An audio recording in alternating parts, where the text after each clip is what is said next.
Welcome, everyone, to this special edition of the Superhero Ethics Podcast. This is not going to be one of our normal podcasts because this is myself and Ashley Coffin, who many of you may know from the Panda Network and my previous Thirstcast episode, as many things I've done with her. We're beginning a new series called Ethics After Dark. There's a lot of sexuality stuff that she and I have gotten into in terms of the ethics about it and all the questions about it and how it's portrayed on screen and also getting to have some good fun thirsting about it. And we have, especially now that we're getting close to Halloween, we are both vampire fans and we are both huge fans of the TV show True Blood. Now, True Blood is kind of, I was watching it with my partner recently and she described it as, so this is where Game of Thrones on HBO came from. Yes. Because it's, there's not anywhere near all the non-consensual and the gory violence, but in terms of like sex position and like a lot of sexiness on screen happening, this is definitely that show. It's very much in the position of The Tudors, if anyone saw that show.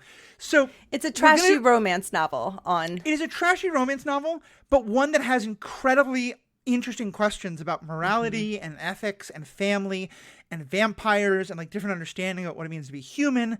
And we're just going to dive into it. And so we're going to, we don't have any set schedule. We might put out an episode a week. We might put out an episode every 3 months. Who knows?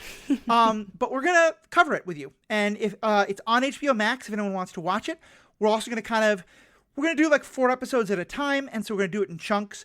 And I just kind of want to give that disclaimer though. Parents, if you've got kids with you right now, this is not the thing you want them to listen to. Not the show. I'm going to have the 18 and over only to download it. But, kids, if you downloaded this, please do me a favor. I don't want your parents sending me angry emails, so turn this off, and there'll be more superhero ethics coming soon, I promise. But Ashley and I are going to get into Ethics After Dark right after this commercial break we have no control over.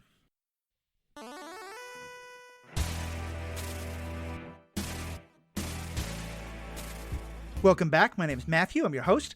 And joining me is Ashley. A long time ago, I think it's actually where the term Panda After Dark got started. We were on the Panda Zoom chat, and somehow people started asking us questions about like sexuality and polyamory and like toys, and like you and I were answering them. And we kind of joked we needed to start like Panda After Dark as like an advice channel. Well, this isn't going to be advice. This is going to be an ethics episode, but we're going to talk a lot about some hotness. So, Ashley, there's no one else I'd rather do this with. Yeah, I'm so excited. I've always told you and everybody, like, True Blood is my favorite TV show of all time. I love every season, so you're going to hear me be very biased. But it's my favorite for so many reasons. I also feel like it was before its time a little bit. It's amazing, and I'm so excited to talk about it with you. Yeah, it's based on a series of books, the Sookie Stackhouse books. The first season is fairly similar to the books. After that, it's more kind of books in the same world, but they go off in different directions, although a lot of references. But let's just start there, Ashley. What is it you love about this show?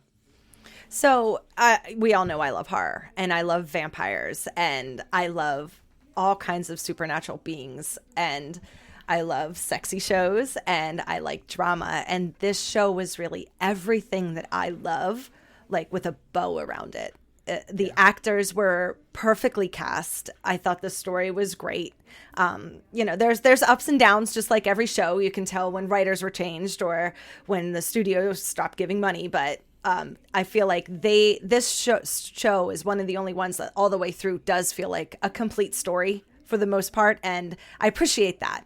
With, seasons. I wish it could have gone longer. I probably wish it could have gone forever. But it was just handpicked for me. I totally get that. It's a long time ago since I watched it for the first time. What I think, though, the order was that I'd seen The Tudors on HBO. And The Tudors is a very special TV show. I am a former pastor, and so I have studied a lot the history of the Protestant Reformation, especially in England. And that show actually does a very good job of exploring some interesting historical ideas about King Henry and Anne Boleyn and Jane Seymour. I love that show. And Elizabeth and Mary. And there's just enough like real historical drama and great acting and passion that you don't feel bad about the fact that people are naked at least 15% on the screen and having really steamy sex all the time. It's like historical romance novel where there's a lot of bodices being ripped, but still you get some history thrown in. And Which, by the way, there's absolutely nothing wrong with bodice rippers romance novels at all. Nope. Trashy romance It's is fantastic. its own thing and can be great. I and worked at a non-trashy Renaissance romance. fair. I know all about the bodice rip. Yeah, smut is a fun category all itself, but Tudors at least was somewhat a little different. I loved vampires. I loved the idea of this show. And a person I was dating at the time, I was kind of in the goth world at that point. She was as well. As I said, this is going to be a very adults-centric show. As I've hinted at before, I have some experience in the world of BDSM, which is something that this show goes into a lot in some ways, especially in the first episode. Yeah, the first episode is raw. Yeah, Just know, if you were watching the show for the first time, the first episode, like, it's very intense. It kind of calms down as the seasons progress, but they came out of the gate hot, really it's definitely hot. a grab you by the collar thing, but it's starting with a lot of the show is about the mixture of sex and violence. Mm-hmm. And I remember being both very, I mean, it's hot as hell. Not going to complain about that. Everybody of every gender is thirst-worthy in this show, and the scenes are really fun. But also, the way it was exploring the interplay between sex and violence, and the fact that, like, there are many people for whom violence and even danger can be very sexually attractive, and the hotness of that, but also the problems of that, and the ways that it affects people, like, it explored some very dangerous territory that I've never seen a show explore the way it did. Mm-hmm. Like you said, kind of ahead of its time. A lot of shows are doing that now, and I think this show is inspiration for them. Mm-hmm. The other thing that I love about it is this show is, I think, one of the most morally gray TV shows I've ever seen. Yeah. Which, anyone who knows my stuff on this ethics podcast, that's 100% my jam. That's what I live for. And so much of this is just about, like, all the ethical grayness. And I think we're going to spend a lot of time talking about that because, the show is about vampires coming out of the coffin, as it were, and all sorts of different moral responses to them and also different moral responses from the vampires. And so there's just a lot of, when I found out that you both love the show as much as I do, but also wanted to dig into, like, the fun, like, ethical, moral discussions, as well as talk about, you and I had great conversations about sexuality, both about the mental and intellectual and ethical sides of it, and some fun thirstcast. And this show is going to have it all. So I'm just super excited to be diving into this with you. Yeah, I think vampires was the perfect thing to use as the metaphor for this entire show because they embody, like, they're the epiphany of sex and violence. Right. And it's brilliant. Like, the writers, I can't wait. Let's do it. Very much so. And I'll also just say, for anybody who you've either seen the show or perhaps as we describe the show to you over the next couple of episodes, you may notice that this seems to have some similarities to Twilight. That, as far as I understand it, I'm someone who, because I used to work in sex ed, studied those books and the movement around, like, pushing those books as a way to, and there's a literal quote, make abstinence sexy. Those books' plots are very connected to this plot. Not like connected like the same world, but I mean, like, there's a lot of the same story beats. Yeah. And I think that's very intentional because I think they wanted to capture the sexiness of this and grab the attention of people, but make it abstinent. Which I have very strong feelings about pushing abstinence only, but that's search out my political career, and I talked a lot about how terrible that is. But that's another story entirely. And if you love the Twilight books, more power to you. Just please don't support abstinence only education. Yeah. But so let's set the stage, because I think the thing that really starts this show off is that we find out that a Japanese corporation has invented synthetic blood. And Right. It is so close to actual blood that vampires can drink it and be just fine. Yeah. And we don't know yet, like, did this guy know that there were vampires that were real? Probably, but we don't know. But certainly once that blood goes on the market, vampires, as they say in the show, come out of the coffin. Mm-hmm. And so it's public. Everyone knows there's vampires. What for you is, like, when you first saw this world being built, what was your kind of thoughts on it? Well, I love how the show opens. It's like anything Louisiana, because the show takes place in Bonton, Louisiana, which is near New Orleans.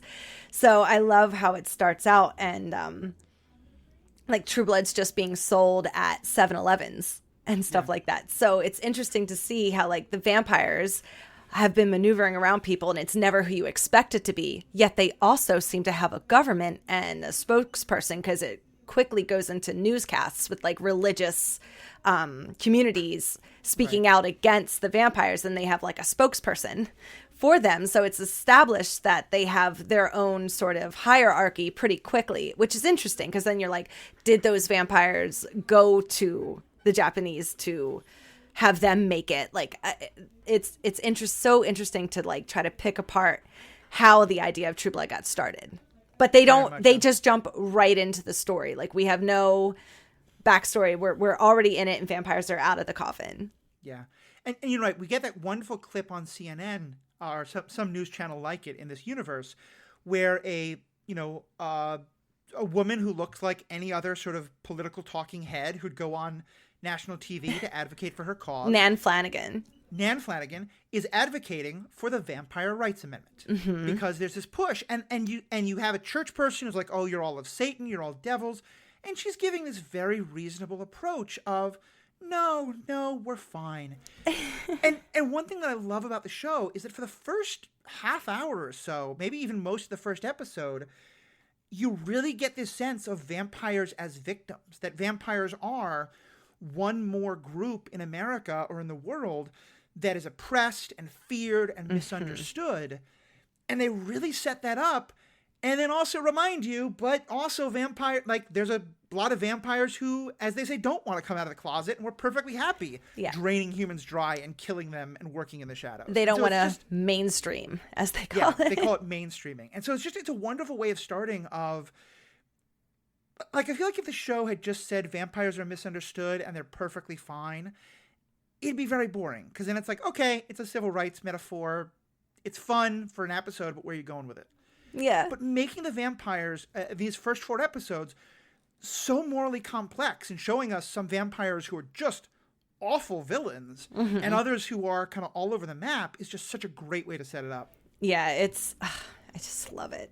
On a side note, the opening to this show is one of my favorite openings ever. I love the song, and we played it at my wedding when I threw my garter bells. Nice. It is a fantastic song, and it's also one of my favorite visuals because it combines, it's basically all about sex and religion and sex and passion. And one of the things that the showrunner talked about, because I heard an interview with him about this, is that you have scenes of people writhing in sexual ecstasy, and then you have scenes of people writhing in religious ecstasy.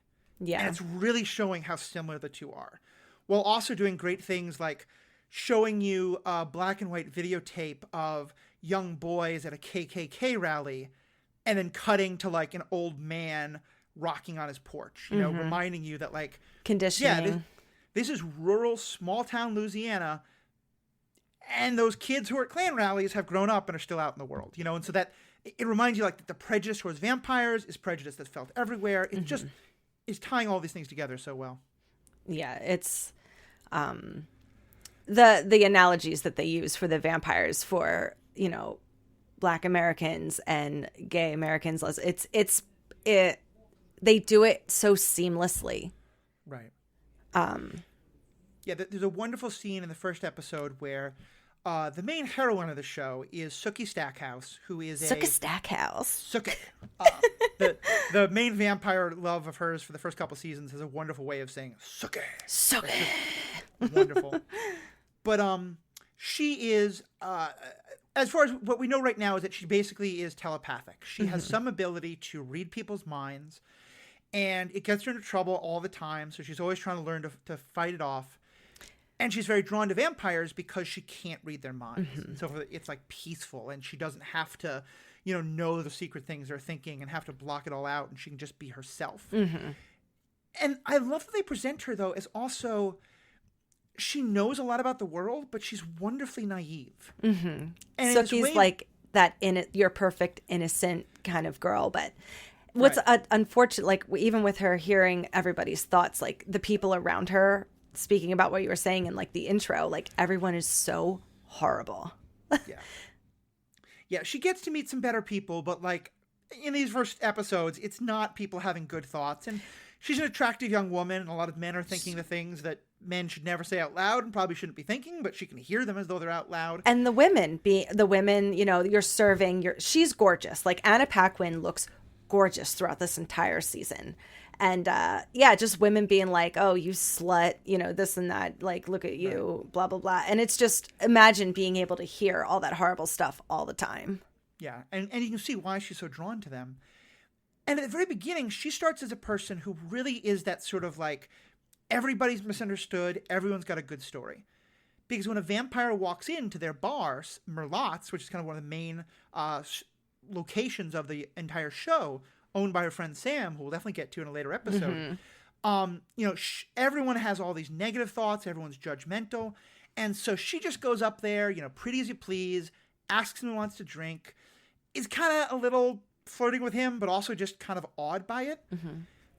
But there's a wonderful scene where one of the other people says to her, you know, well, how can you do that? You know, they drink people's blood, they attack people.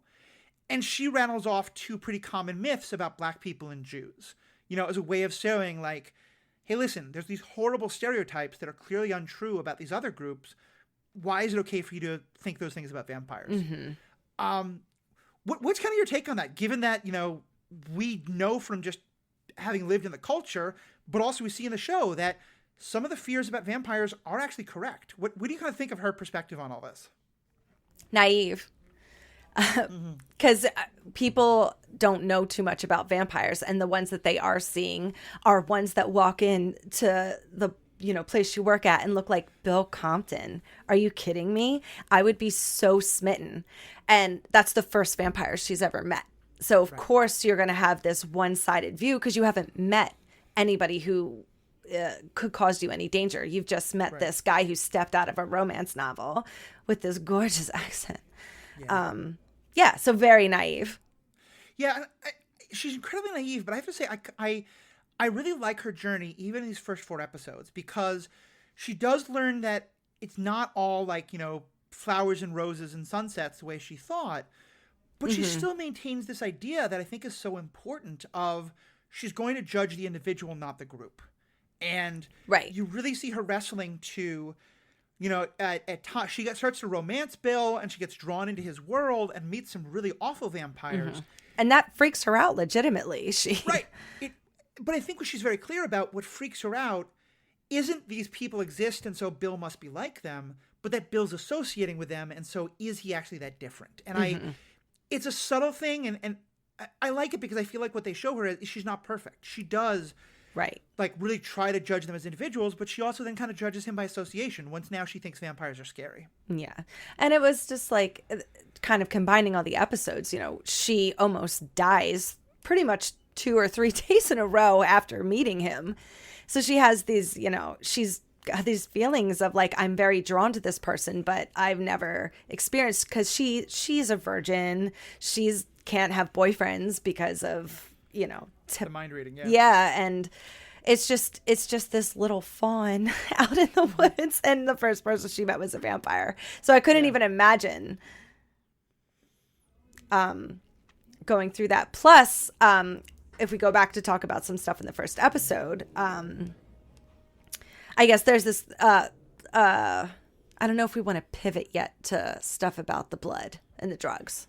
I think we're going to kind of this is kind of where establishing the show for people. That's what these 4 episodes were. They were all over the place. So I think we're going to be a little all over the place, and that's fine. Okay. All right. And we can pivot to how vampire blood has become a major drug now, because if you as a human take vampire blood, it does all kinds of things to you. But we find out that you can make a lot of money selling it. So these 2 people try to attack Bill, and Sookie reads their minds, so she goes to save him. And the conversation that they have after that, I mean, they get him down, which was a little strange, and with Silver, because Silver definitely works on vampires. She frees them. Just a quick aside, I love that because, you know, Sookie says, I thought that was for werewolves. Part of what they're saying is this idea of like, myths are often based in a little bit of truth, but often as the myth is retold, it changes and evolves. And so I kind of love the idea that like Silver was dangerous to vampires, but then it just, you know, people thought Silver was dangerous to supernatural creatures, and eventually it became it's dangerous to werewolves. Yeah. But sorry, go on. So good. I love like after she frees him, she's talking to him like a person, and he kind of like tests her a little bit with, being like, "Oh, you have a juicy artery down there that I can get to," because she puts the silver chain around her neck, and she's like, "You will treat me like the lady that I am." So she, I like how Sookie's a little tough, but they have conversations about selling the blood, and she's like, "I wouldn't touch it," this and that, and it's interesting to see them creating this relationship, because they're both not used to. He's not used to this whole mainstreaming and being out of the coffin kind of life, and she doesn't know vampires. So it's interesting to see them building this. She's making fun of him because she's like, "Well, what's your name?" He's like, "Bill." She's like, "Bill? I thought it would be like Antony or something." Yeah. She laughs in his face a lot, and it's very realistic. I like it. And I like it, but I think it also helps to remind you that she's not perfect either, because there's sometimes where, like, if you're looking at vampires as a like marginalized group, there are times where she's like, "Oh, well, I could invite you in, but I guess that means I could invite you out. You can always be on your best behavior. You have to be on your best behavior." And I was kind of thinking, like, if I'm in my wheelchair and someone told me like, "Well, you better be on your best behavior or I'll pull up the ramp," like that would be awful. And what I love is that Sookie, like, Bill likes it and plays along, but there's a couple of moments where she does cross that line and he kind of lets her know. And she pulls back, because I think it's such a perfect, like, metaphor, honestly, for, like, privileged people trying to learn about oppression, because she has every good intention and she's doing her best, but she doesn't realize that sometimes, like, she's acting from that place of privilege and does things that are kind of shitty to a guy who, like, has been hunted for 150 years. Mm-hmm. It's very true. But let's talk just about the blood a little bit more, because I think it's kind of a way of talking about how all of humans are relating to this. I love the idea that one of the things that's happened is people have realized that vampire blood is worthwhile. So, like, in this first episode, there are monsters, but the monsters are the humans going after the vampires. Mm-hmm. What do you think of, like, the way they flip that conceit? Oh, I love it. I feel like they're trying to immediately get you to be sympathetic for the vampire side, while they kind of, within the first 4 episodes, show you like the bad side of them, but you're sitting here with Bill for most of the time and you just see him as a sympathetic character.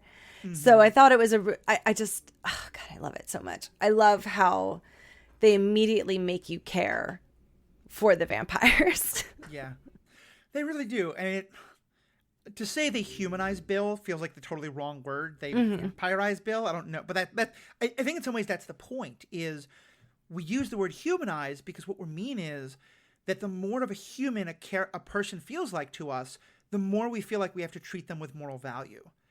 And I think from the Ratzingers, the people who try to take his blood, they outright say, like, we're not killing a person. He's a vampire. He's just a thing. He's one of them. And that language to me gets used again and again by, class groups that are oppressing other groups. It just really hit me hard. Yeah, it's a good point. It's all the metaphors and the undertones. It's just, it is intense almost, like the way you just watch. I watch it now so much differently than when I watched it the first time. How so? Being older, and so much more has happened in the last couple years with civil rights stuff, and you're just seeing that this show was trying to get it across in the best way possible by being like, look, we'll use vampires and characters that you love so much, like Lafayette, who's my favorite character in this entire show, almost. And Lafayette and Tara, Lafayette's definitely my favorite, at least one of them. Mm-hmm. And I think he's another brilliant way of, like, connecting the metaphors, because Lafayette is a black gay man who is not closeted in the slightest. He is, swishing and swaying and snapping his fingers and calling everybody queen and lover and flirting with everything that moves. And there's clearly a lot of hate that he gets in this town and in this restaurant, and he just has no business for it, Nope. When, like, people complain that a gay guy made their burgers, he gets right in their face and he shoves their face in the food and, says, in my house, you'll eat my food. And I feel like that's very intentional, because they're sort of saying, like, yes, this story is going to be about vampires as the oppressed class, but it's happening in a world where there's a lot of other oppressed classes, and that's still happening. And that's, this isn't the only issue, and all these things overlap. Mm-hmm. Well, that's why I love that scene with Tara, when Lafayette and Tara are at the bar, and the the white guy snaps at her, and she goes in on him. She's like, my name's Tara, and I was named after a plantation. Isn't that cute? And he's like, yeah. He's like, no, it's not. My mom is a bitch, because we find out her mom's horrible. But just like the little things like that. I love the two, and they're cousins. I just love when the two of them are together. Which she, I think, is kind of the best example I've ever seen of what happens to a person when like microaggression after microaggression after microaggression. Because that's the kind of like, this poor guy doesn't say a word about her name. She just is so used to it. He did snap at her, which was truly shitty and probably racist. But like, she just knows that's what's going to happen because she's been used to it so many times. Mm-hmm. And I love the way they use her character. And I don't know, this is part of what you were thinking, but this is something that changed for me dramatically since the first time I watched this show.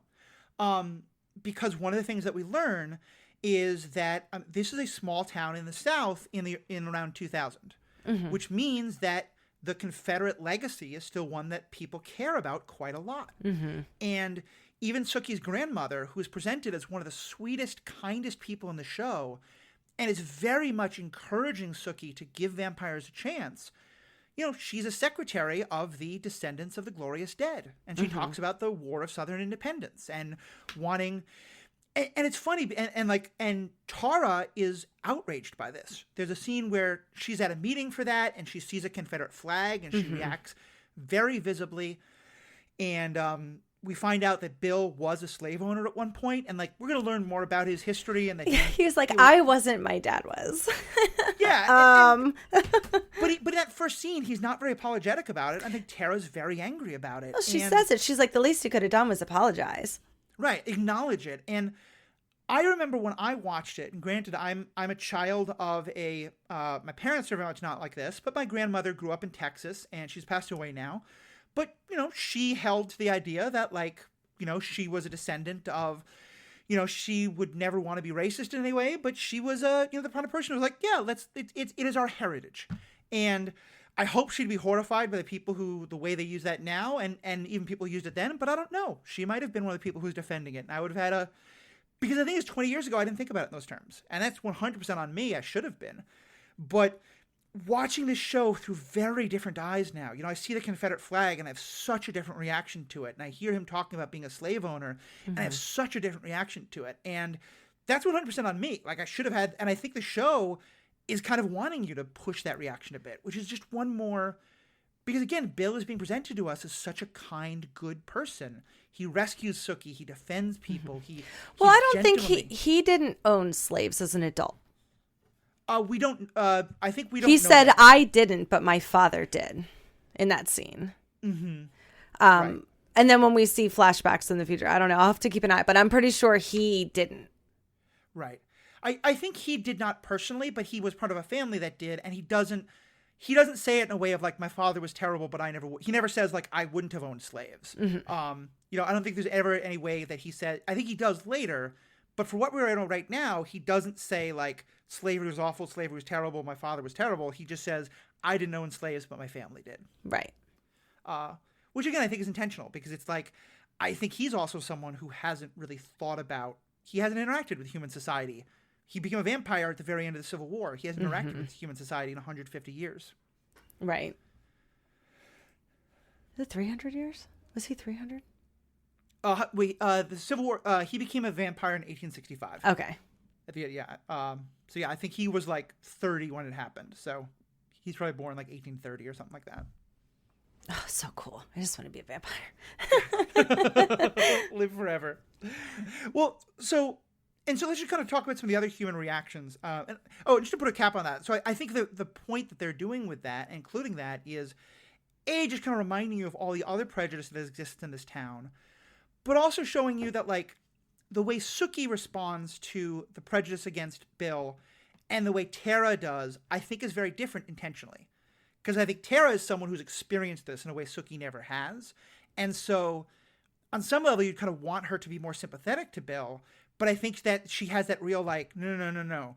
Like, my oppression came in part from you people. And mm-hmm. so I'm not going to think of you as another oppressed people, that I'm going to march for you and you're going to march for me. Right. And I think that's totally fair.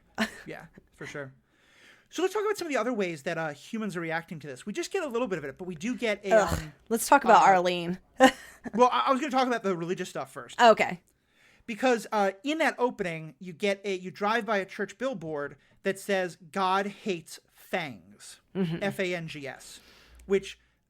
You know what other word that they're that's meaning. That's very intentionally supposed to be a reference to the same thing that happens if you take the N out of that word, right? Yes. Oh, yeah. Well, I feel like the gay community is mostly what the vampires are supposed to mean throughout this entire show. Mm-hmm. I think it's very true. I think it's very true. Though I think that metaphor breaks down when you start to find some of the like vampires who don't want to mainstream and they want to keep draining people and killing people. So it's I always want to be careful of that metaphor, but and we can talk about like, is that a problem with a metaphor? But I think you're right. It's especially given how much vampires are about sexuality. Mm-hmm. And then it comes full circle by the time you get towards the end, and we'll get there. but certainly, yeah, we get the religions hate not all people of faith apparently, but like there's a new church that started. I think it's the Church of the Sacred Sun or something, because the sun kills vampires by the Newland family, right? And they believe vampires are the devil. And it's because in part the father of the son was killed by vampires. So that's the whole thing. It's not public knowledge, but we assume that it was vampires. It looked like a car accident, I think. Right. And it kills the whole family, and everybody knows that that's not what happened. Yeah. The Nan Flanagan was getting like reamed on TV. Yeah. So let's not talk about Arlene, because in some ways you have three different waitresses. One waitress who dies very quickly, but then the three other waitresses kind of represent three different perspectives on vampires. We've talked about Sookie. Let's talk about Arlene, and then we can talk about Maudette and Dawn, because they're kind of the same perspective. Okay. What's Arlene's perspective? Arlene is our racist waitress, like racist against everybody. She's adorable in her own way, so you like her, but she says the way that they wrote her was to be, that racist aunt that you have, or somebody who just says the worst things at the worst times. And I think it's so intentional and so it's hard to watch, but it's so fitting. She's very friendly to Lafayette because she works with him. Mm-hmm. And you get a sense that, like, if anyone ever said, like, you're racist and homophobic, she's like, no, I love Lafayette. But, like, I wish more of them were like him. Exactly. Which is funny because he's, like, every homophobe's worst nightmare in terms of like him being the super flaming, super out there, challenging everyone guy. But Maudette's fine with him. Arlene's fine with him. Mm-hmm.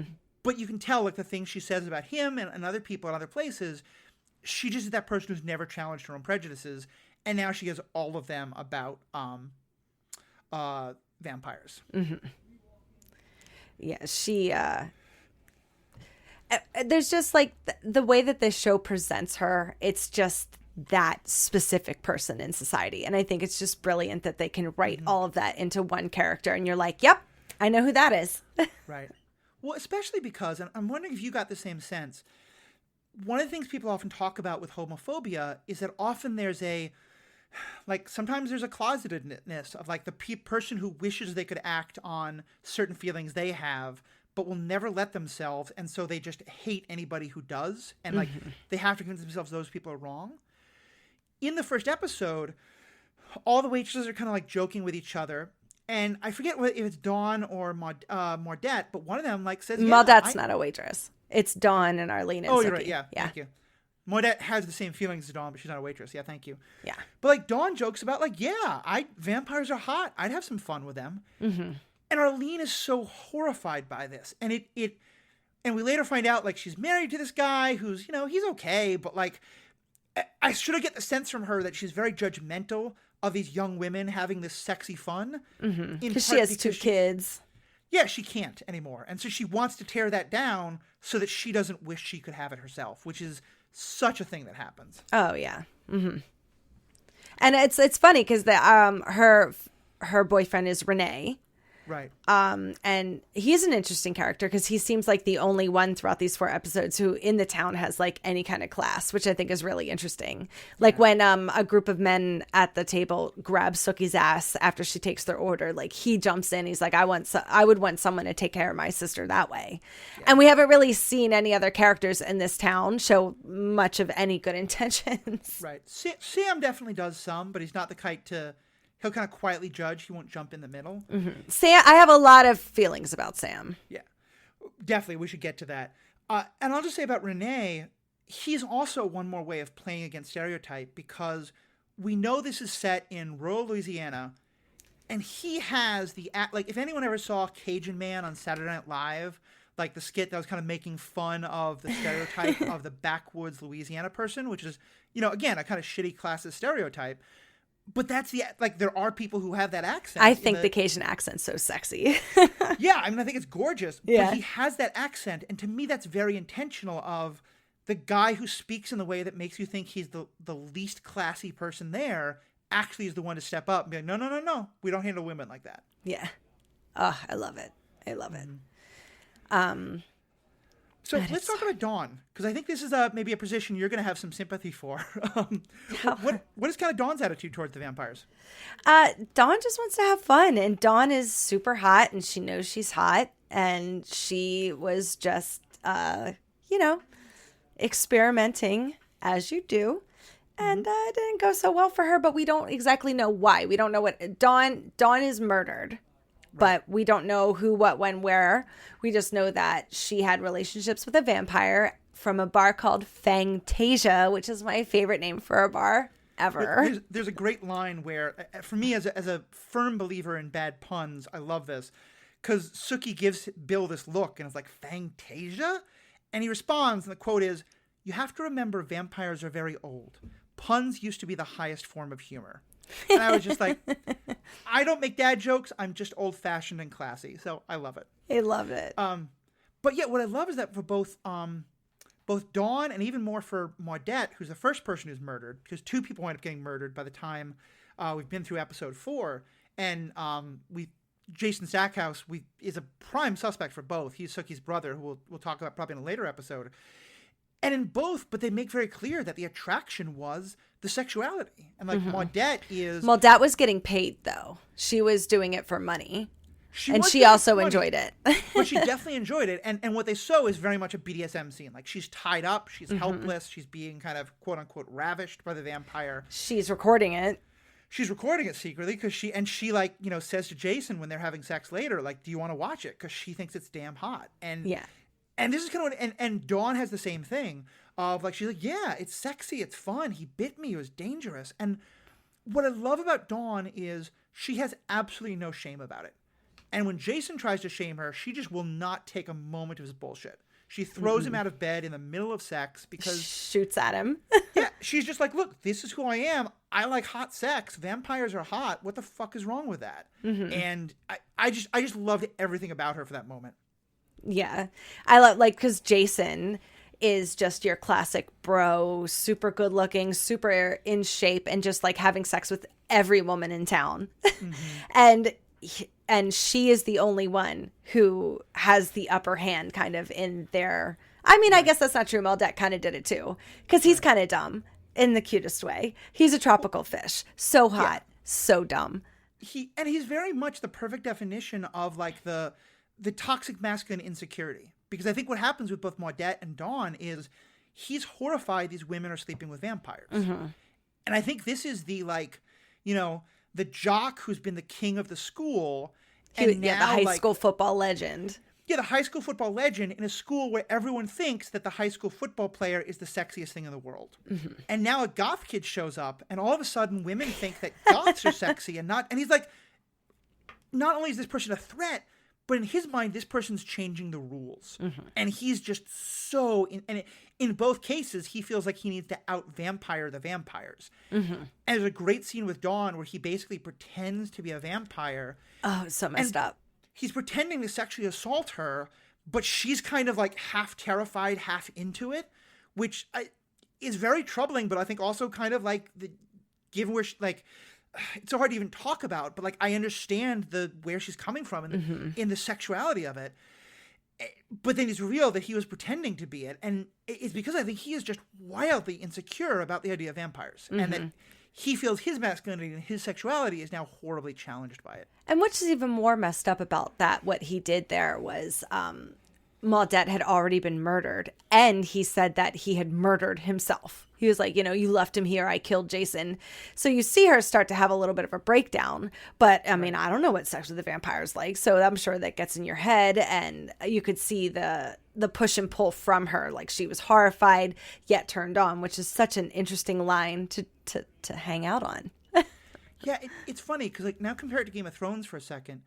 In one of the complaints that people had about Game of Thrones was that they made a lot of the sex non-consensual because they felt like showing a sexual attack was better than showing women enjoying the sex, And I can't ever think of a show that has shown a situation like this where it's like pretty clearly non-consensual, but also she's kind of into it and she's kind of terrified and the terror is turning her on, but it's also horrible. And, I don't think by any means the show is saying like, oh, all women want it, because I think it could very clearly have gone that direction. I think as you kind of said, like they set this up as close enough to things she's experienced that it's very easy for her to believe that this is either Jason or the vampire she already had sex with. So it's kind of like a gray consent thing happening. At least that's my take on it. And I want to please tell me if I'm wrong here, because I'm not the authority on this by any means. But it feels like they really try hard to show that this is not someone like sexualizing assault. This is someone being confused because like it could be an assault, but it could not be, and she's into that somewhere. Oh no, I think 100% you're right. It's a fine line. Yeah. And and for people to start accepting that line is there, that's step one. Like, stop shaming it. It's what's there. Right. And I think that, I mean, like, consensual non-consent is something people talk about in the kink world all the time. And that's clearly not what's happened here, because she hasn't given prior consent. But it's playing that same energy of like that she's turned on by it, but also it's the sort of, if it's a game, she's very turned on by it, but she's not quite sure it's a game, and that's where I think a lot of the real problem for her comes. And then when she finds out it's a game, not a game, and then it's Jason, they have wild sex. Right. So yeah, it's hot. She finds out that it was a game. I think it's the better, And and that's where, if you circle back to what happened with Maudette, Jason really messed that up because he was trying to be like the vampire and choke her while they were, having sex. And she pretended to pass out, and he thought that he might have killed her, and he just leaps. Yeah. Which is really messed up. Yeah, this is because it's exactly that. And he runs. It's funny because this is something that you do see in like kink worlds where people who have seen things happen online, like choking a lover, like, can be very hot for both people if it is completely consented to and both people know what they're doing. Right. But it, like a lot of things, like having sex in dangerous places or whatever, like it can get very bad very fast. And one thing that'll happen is people will kind of be like, oh, okay, well, the girl had, like, my partner has this like super sexy guy or super sexy person who does these things. I could do it too. And they try to do things that are dangerous and they fuck up and they can cause real harm. If you do that, everybody, please don't run away. Don't run away. Call an ambulance, figure out what's going on, check in. Fortunately, Jason Stackhouse's white privilege helped him out there. But like the police come and get him because Maudette had videotaped it. And she wakes up, she laughs. He thinks that he killed her, and he's still saying that in front of the cops, like, oh my God, thank God I didn't kill her. And you're like, wait a minute, Jason. Yeah. You're at the police station saying that you thought that you killed somebody, and yet you get to just walk out of there. And then Dawn gets murdered. And now that's where we leave Jason Stackhouse after episode 4, is he is now arrested for the murder of Dawn. And it just doesn't look very good for Jason. Right. Yeah. And he's both in trouble because we at this point we think he may well be the murderer, and we still don't know. But also, like, even if he's not, like, running away from the situation is just like, no, this is not, that's not like, oh, you're a laughable idiot. You're a pretty terrible person at this point, Jason Stackhouse. Jason Stackhouse starts out pretty terrible. Plus, how he acts towards Bill, how he acts towards Sookie, Yep. Yeah, because it's very much the like, I can be a man slut and sleep with whoever I want, but my sister has to be like perfect and pure. And ignores Tara, who's been in love with him. Forever. Poor Tara. Well, Jason gets what he deserves by episode 3. He after when he's arrested, he takes the entire vial of vampire blood that he got from Lafayette, who told him to just take a drop, and his penis blows up like an eggplant, and he has to go get it drained. Yep. Yeah, it's a very painful situation to watch, and you have a little sympathy for him, even though it was pretty terrible. And I thought it was a great analogy for like STDs. Yeah. Like it was just like, if you're going to do all this stuff and be, what is it? Not being safer. Not being safer sex, or even with drug use. Like if you OD, which was a very interesting way that he OD'd. And I feel like I will say later in the seasons, more people drink a lot of vampire blood, and that doesn't happen to them. I don't know why they chose to do that so specifically with Jason, if not to represent some kind of STD. Yeah, I think it's definitely supposed to represent, like, an STI, a sexually transmitted infection, and drug addiction. And certainly, I don't want to give anything away, but in a later season, we will very clearly see people who are addicted to V, and it is a literal drug addiction, and how problematic that can be. So I guess we also learned that Sookie gets attacked by the people who took Bill, and they almost kill her, and Bill saves her by giving her his blood, which we've learned completely will heal you. Even if you're on the verge of death, if you drink vampire blood when you're dying, it will heal you. And the vampires don't want people to kind of know about that. Right. I just think that's really important. Like, it doesn't have any of the effects it had. Like, she doesn't have any kind of like swelling or like hallucinations or any of the bad health effects that Jason does. And I don't know if at this point, I don't think we know. Is that because of like Bill didn't want it to have that and he can control it if it's coming from him, or because it only has those things if you're not drinking it straight from the tap, so to speak, or like just inconsistent writing? We're not quite sure yet, but clearly it can have very different effects depending on the context. But what we do find out about it is that he now will always know what she's feeling, that he will always know if she's in danger, and that he can kind of track her now that she's drank his blood. Which, importantly, he didn't warn her of before she drank. And granted, she was near dead. She wasn't really able to be coherent. And you can say, like, it's the only way to save her life. It's legit for him to do. But it's interesting that he didn't kind of warn her, and she gets a little upset about that. Yeah, rightfully so. And that, I think, brings us to the last kind of ethical issue, or at least just showing us another ethical side to a person. So the Ratzingers, the people who had attacked him, and then she rescued them, rescued Bill. The Ratzingers now, like, lure Sookie into an ambush. They're about to kill her, and Bill stops them. And Bill's pulling no punches. Now we get to see that, like, vampires they can move at supernatural speed. They can punch with incredible strength. Like, it's pretty clear that Ratzingers are not coming out well from this situation. And then he just, like, basically fakes a tornado attack, not an attack, but like a tornado landing, and destroys their home and leaves their bodies broken in their home. And this also throws Sookie a bit and I think it should throw us, because part of what's showing is Bill has no problem killing. And I think we're supposed to think the Ratzingers were already dead because he was killing them in defense of her, but maybe not. Maybe he's just like, you're wounded, but I'm going to kill you now. And again, because it's not shown as that makes him evil, but it's shown he's lived completely outside the law and of any kind of human society for 150 years. And in that time, he's lived in a world where if people are a threat, you kill them. And that's what you have to do. And that's presented to us not as though it's morally good or that it's morally bad, just that that's his morality and it's different from Sookie's. They present it in a way almost like it's protecting Sookie at the same time. Right. And himself. And they set these people up to seem really evil. So you really don't feel bad about what he did. And then you start to think about it. You're like, wait a minute. Right. Yeah, I think that's what the show does so well, is it's not that it makes us feel good or bad ourselves. It's just that it shows that what he did is perfectly morally justifiable in his world, but Sookie doesn't find it morally justifiable, and the two of them are confused because they each don't understand how the other could see it that way. And I just think that's such a great, like, introduction to what's going to be a theme of all 7 seasons of the show of people can be moral in their own ways with having different moral frameworks, and we might judge someone else's moral framework, but it doesn't mean that they're like, it's a lot more complicated than saying like, I'm moral, he's immoral, I'm good, they're evil. Yeah. And then that's like at the end, we see Tara's mom is a vicious drunk.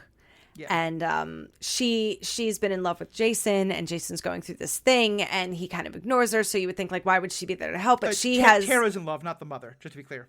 Yeah, Tara's in love. And Tara starts to remember how Jason would defend her from the drunk mom, like lock her out of the house and be like, go ahead, hit me.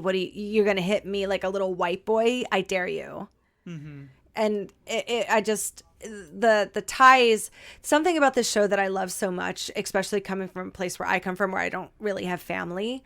This show showcases friends as your family better than any other show I've ever watched. Yeah. It's very much about found family, and for both of them in really important ways. Mm-hmm. So I think that's about all I had. I want to just close with a quote from the grandmother, but then also you go into anything you want to say if we talk about this. Because there's a point at which Sookie is really not sure how she feels about vampires. She's met Bill's friends in quotes, but vampires who don't want to go mainstream, and they're all very clearly going to kill her and drink her blood until Bill claims it's not that her. Bill can protect her, he has to claim her. I love the vampire rules. There's obviously a hierarchy and some kind of rules that all these vampires are supposed to follow, and kind of do. Right. And it's very clear, like, this is kind of like, you know, oh, this is my horse, you can't kill my horse, you know? And It's not Sookie as a person with agency and we don't kill people, it's you don't kill my property. And again, ownership is something that a lot of people find very erotic, and it's clearly part of what's happening there. But Sookie, like, I think she does have a little bit of that, but mostly she's like, what do you mean I'm claimed? Yeah. Why shouldn't they just respect that I shouldn't be killed? Because I'm a person. Mm-hmm. Unless she's in danger, and then she's immediately like, I'm his. Yeah. Smart girl. Yeah, I mean, she's very playful with it. And I think I like that she's not perfect. She's not a paragon. She's just another person who's doing her best in a hard world. Mm-hmm. But so anyway, they're in this moment. She's not sure. She thinks maybe she should stay away from Bill. And she's not really sure how she feels about vampires. And her grandmother has already had a great little speech about how she doesn't understand Starbucks, because in her words, how could someone pay $3 for a coffee with too much milk? And I was watching it with my partner who loves Starbucks and was like, $3? What do you mean Starbucks? That's a great deal for Starbucks today. Yeah, I love Starbucks too. But so later, Sookie is saying to her grandmother, like, should I see Bill? You know, why would we? She's kind of asking, like, why are these vampires existing? Like, are they evil? Are they terrible? And the grandmother says, because we know that she's quite religious, though obviously very different from that horrible church. She says, I just think there's a purpose for everything God makes, whether it's a special ability, meaning Sookie's telepathy, whether it's a special ability or an overpriced cup of coffee or a vampire. And that's just such a beautiful worldview, because she's clearly saying, like, vampires are, you know, for centuries, you know, scorpions and snakes are pretty bad for humans. Mm-hmm. But most people are like, but they're part of nature. We need them in some way, and we have to be careful of them and respect them, but they're still, and to religious folks, they say it as they're part of God's creation. Yeah. And the way that she's able to say that whole idea with vampires of, like, we don't know yet what the good part of vampires in our society is, but God made them, so there must be one. It's not my theology, but I think that's such a beautiful way of approaching the world. Yeah, I love it. And I love that on, like, the stark opposite side, the religious groups are screaming that, you know, they're children of Satan and blah, blah, blah, and they're, you know, devils incarnate, while someone who is actually religious sees the building blocks, you know, sees what it is. Like, to me, it's a great example of the difference between a religious institution and a person of faith, you know? So that's my last thing. I've been talking quite a lot this episode. What about you? Any other last things you want to touch on? Not so much ethical stuff. Let's turn to a little bit of thirst. Sure. So we meet Pam de Bellefleur, and she might be, like, if I was a vampire, I would want to be just like her. Mm-hmm. Pam is co-owner of Fantasia, and then we meet Sex on a Stick, Eric Northman. So I'm not, like, Eric Northman might be my favorite character in this entire show. Like, Lafayette's way up there, but I love, and it's not just that he's hot, like, I love everything about him. And as we start to get, you know, farther into him, as the, like, season 1's not the greatest with him, but I just love, we have this, like, vampire god sitting on this chair at this sexy vampire club, and we find out he's the sheriff of Shreveport. Right. So vampires apparently have different powers in their burrows, which is very fascinating. But yeah, Alexander Skarsgård. Yeah. For any of us who listen to Ashley and I talk about The Stand on episodes of PandaVision, and you often heard Ashley talk about how, like, he's hot in that, but he's not, like, Eric Northman hot. This is the pinnacle of, like, Skarsgård hotness that we're supposed to be shooting for. Season 2, because I will say I don't know why they gave him a wig in season 1. I'm pretty sure it's because that's how he is in the books. He has long flowing hair. But when they change it up in season 2, you're like, Bill who? Right. And that's what I thought was so funny about this, because like between episodes 1 to 4, they get you to just like swoon over Bill Compton. I don't know what it is about, what they did with him, the lighting, I don't know, but you were just like, yes, Bill, I will be yours. You don't even have to ask twice. And then they introduce you to Eric Northman, and you're just like, Bill who? Yeah.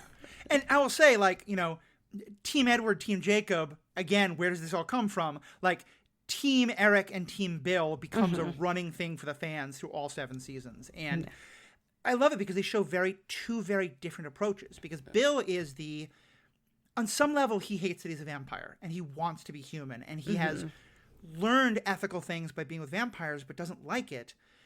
Eric has no shame about being a vampire. Eric is a 1,000-year-old Viking. Right. But he is also still holding to his version of a moral code. And so just like he doesn't want to be human, but he does want to be moral in his own way. And it's just, it throws everything into so many great directions. One other thing I just want to kind of mention as well about the sexuality of it all, because there's so much hotness with them.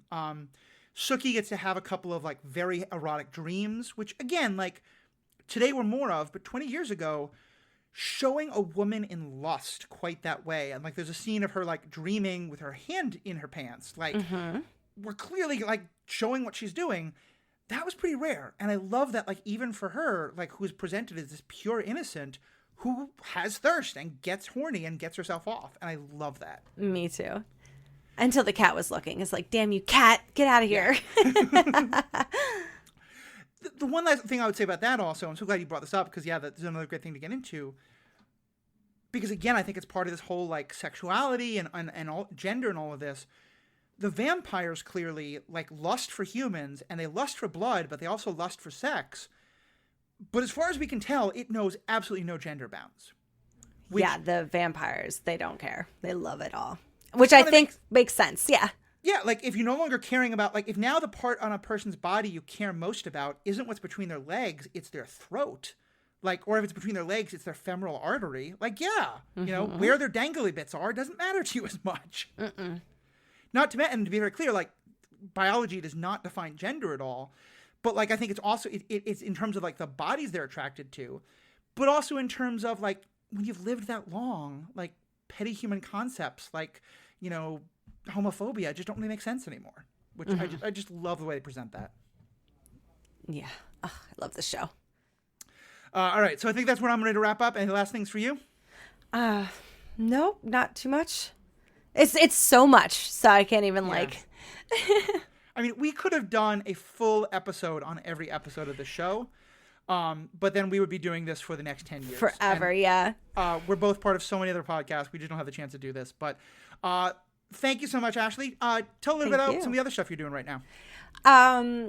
We have, what's going on right now?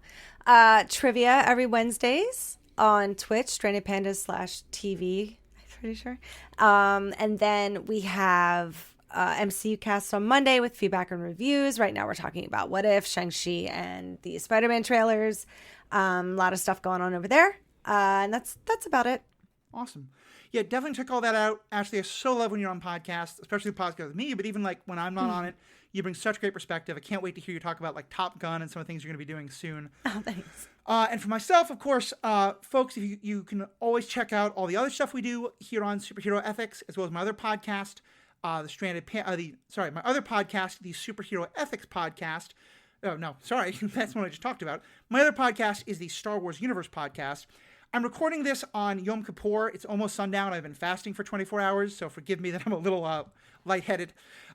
Which, by the way, also, if you fast, I'm at a point now where I'm going to eat. It is about sundown too, but like I'm not trying to endorse like fast till you're lightheaded. That's awesome. No. But back to the point. So you can check out both of my podcasts. I'm also now co-hosting a podcast on the Next Real Podcast Network called The Marvel Movie Minute, where we're literally breaking down the movie Thor minute by minute. Ashley's been a guest on it. You were fantastic. It's so fun. We got to go into depth about like the problems with the wig and the eyebrows of Thor in that first movie. Jeff Randall's been a guest. Matt Carroll's going to be a guest. Will Freeland's been a guest. So many people have been on this podcast, and if they're anyone on the Stranded Panda Network, they'll be there. So please check out theethicalpanda.com. Check out strandedpanda.com. Check out marvelmovieminute.com. And of course, it's still September. Write us those reviews. If you write a 5-star review for this podcast, for Superhero Ethics, or for any of the Stranded Panda podcasts, you get entered into a contest to win a Oculus 2 virtual reality or a Nintendo Switch, which both wonderful things. All you have to do is write a 5-star review. Say something about the show. Don't just say I'm doing this for the Oculus or whatever. But if you do that, it helps our podcast, helps us grow, and gives you a chance to win. So please let us know what you think, but also especially give us your feedback. You can find us on Facebook, Twitter, at The Ethical Panda. Just search for, or you can email theethicalpanda@gmail.com, or go to that website, theethicalpanda.com. This is something new we're trying here in terms of Panda After Hours, ethical After Dark. Let us know what you think. Do you love this idea? Do you hate it? Do you want us to talk more about the show? Do you want us to lay off the sex and talk about other things in which we just can't talk about the show then? But we'll just, let us know what you think. We'd love to hear from all of you. And what often happens when I say something like that is the 2 people who hate it will write in, and everybody who loves it won't because they don't think it's necessary. Mm-hmm. If you do love this, please let us know, because we're trying something kind of new and daring and want to make sure this is what you want. But if it's not, then of course let us know that too. So Ashley, thank you so much to all of our fans. Thank you all so much, and have a good day. Bye.